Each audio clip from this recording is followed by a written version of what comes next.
Guys, update po tayo no sa nag-request. Tungkol po ito sa lindol ngayong Saturday. Kung magkakaroon ba. Kaya narito tayo sa ating kaibigan. Nandito po ang ating kaibigan guys. Hinihintay din po tayo kung ano man pong oras tayo pumunta. Lalo na pag wala silang ginagawa, kaibigan. Oo, yun po ang gusto kong malaman sa inyo. Tungkol po ito sa nag-request ba. Hindi po niya binanggit kung saan po siyang lugar. Gusto daw po niyang malaman kasi bibiyahe po daw sila. No? May nakita ka bang pagyanig ngayong araw na to, kayong Saturday? Oo nga, oo, tama po yan. Oo. Kaibigan, basta yun po ang nakita nyo ngayon.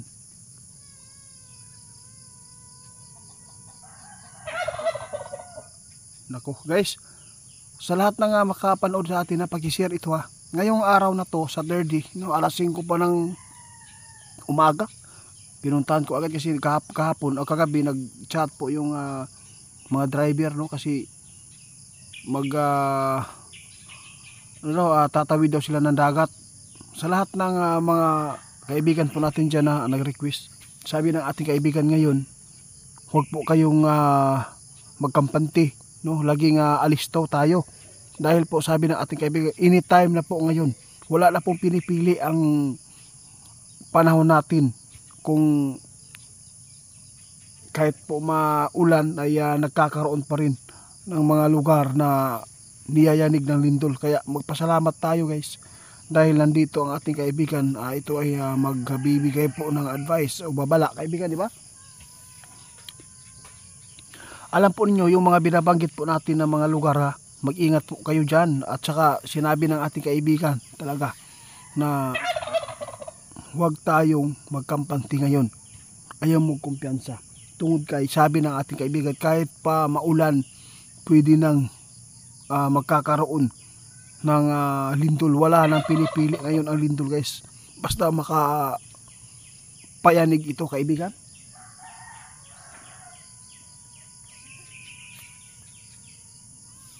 Lalo na ngayon may nakikita si kaibigan po, no, na yung nabubuo na kalamidad. Yun po ang pakatandaan po ninyo. Huwag po kayo muna magpalaot ngayon dahil nakikita ng ating kaibigan unti-unti na talaga na magpaparamdam itong kalamidad na ito, no. Alam po ninyo ang super typhoon guys, no, magkakaroon pa dito sa atin dahil po hindi pa Disyembre, malayo pa tayo sa Nobyembre din. Kaya mag-ingat po kayo.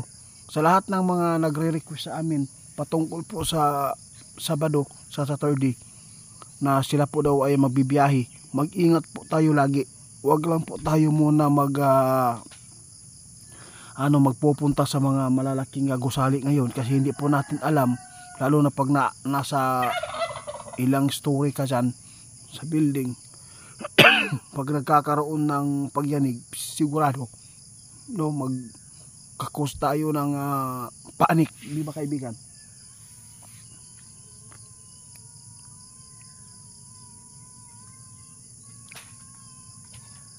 Sabi ng ating kaibigan ngayon, sa lahat ng magpupunta sa mga malalaking mall dyan, no, ayaw mo pagdugay.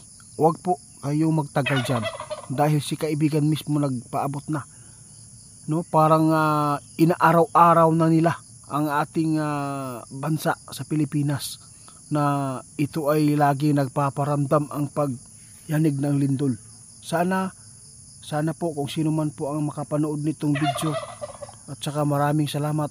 Sa totoo lang guys, meron po akong pakisuyo sa inyo, pakireport po sa FB page at saka TikTok ni Ghost Hunter 88 fans. Hindi yan sa akin na, hindi yan ako.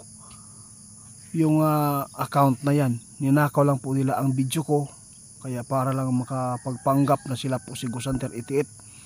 Wala po tayong account na Ghost Hunter 88 fans at saka Saudi Boy. Paki-report guys para hindi kayo malinlang. Ang laman po ng kanilang mga video, ninakaw lang po nila sa atin. Kaibigan, pagpapatuloy po tayo. Mayroon pong na balakan si kaibigan ba. May nakita talaga sila na posibleng yayanig, no? Yayanigin po ang bansa natin dahil sa kalamidad na mangyayari. Yung Pilipinas, guys, isa na po dito ang pinaka marami pong pag-uga, no? Pinakamaraming pagyanig dito sa ating bansa ikumpara sa ibang bansa. Alam po ninyo, sinabi na po ng ating kaibigan. Sa lahat po ng nababanggit po namin dyan ng mga lugar, mag-ingat kayo. Dahil Sabado ngayon, walang sinabi si kaibigan na walang lindol. Ha? Sana.